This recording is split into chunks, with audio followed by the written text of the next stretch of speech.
Bismillahirrahmanirrahim. Assalamualaikum warahmatullahi wabarakatuh. Perkenalkan, nama saya Haji Halimah, NPM 18124468.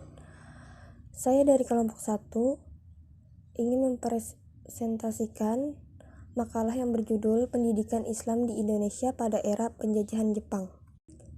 Jadi, sikap pemerintahan Jepang terhadap pendidikan Islam menjadi lebih lunak dibandingkan dengan sikap penjajahan di zaman Belanda, sehingga ruang gerak pendidikan Islam jauh lebih luas atau lebih leluasa. Menurut Remalusia juga menyimpulkan bahwa meskipun dunia pendidikan secara umum terbengkalai karena murid-muridnya sekolah setiap hari hanya disuruh gerak badan, baris berbaris, kerja bakti, bernyanyi, dan sebagainya. Yang agak beruntung adalah madrasah-madrasah yang ada di dalam lingkungan pondok pesantren yang bebas dari pengawasan langsung dari pemerintahan Jepang. Pendidikan dalam pondok pesantren masih dapat berjalan secara wajar karena pemerintahan Jepang tidak mengawasi pondok pesantren tersebut secara langsung. Adapun sistem sekolah yang dijalankan oleh Jepang, kegiatannya memang jauh dari kegiatan yang seharusnya dilakukan dalam sekolah. Mereka ditugaskan untuk mengumpulkan batu dan pasir untuk kepentingan perang. Mereka membersihkan bengkel-bengkel dan asrama militer, menanam ubi-ubian dan sayur-sayuran di perkarangan sekolah untuk persediaan bahan makanan. Setiap pagi wajib mengucapkan sumpah setia kepada Kaisar Jepang, lalu dilatih kemiliteran. Tujuan pendidikan di zaman penjajah Jepang pun tidak banyak yang dapat diuraikan, sebab murid hanya disibukkan dengan peperangan sehingga perhatian dan pendidikan sangat sedikit. Di sisi lain, dapat kita lihat secara konkret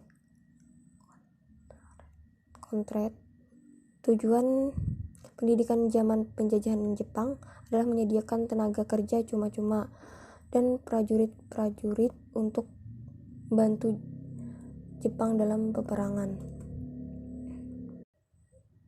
Memang kehadiran Jepang di Indonesia dapat menambahkan jiwa berani pada bangsa Indonesia. Akan tetapi, semua itu dilakukan hanya untuk kepentingan Jepang. Pendidikan pada zaman penjajah Jepang ialah untuk memenuhi tenaga cuma-cuma. Oleh karena itu, pelajaran diharuskan mengikuti latihan fisik, latihan kemiliteran. Namun bangsa kita dapat menyadari hal itu. Dengan demikian, perjuangan kemerdekaan bangsa Indonesia semakin gigih dan termotivasi untuk mewujudkan bangsa yang berdaulat, bebas dari penindasan. Jepang mulai menguasai Indonesia pada tahun 1942, termasuk menguasai sistem pendidikan Islam. Ketika pasukan Jepang mulai berkuasa di Indonesia, bangsa Jepang memaksa untuk melaksanakan tradisi, yaitu menyanyikan lagu yang merupakan lagu kebangsaan Jepang.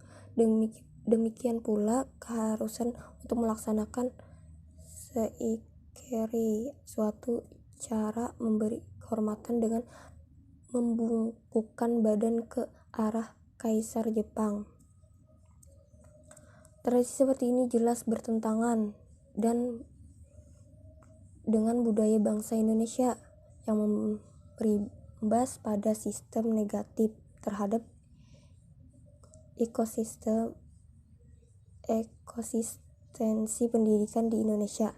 Para ulama dan tokoh pendidikan seperti Hasyim Asy'ari menentangkan kebijakan Jepang tersebut. Akibat perlawanan yang dilakukan beliau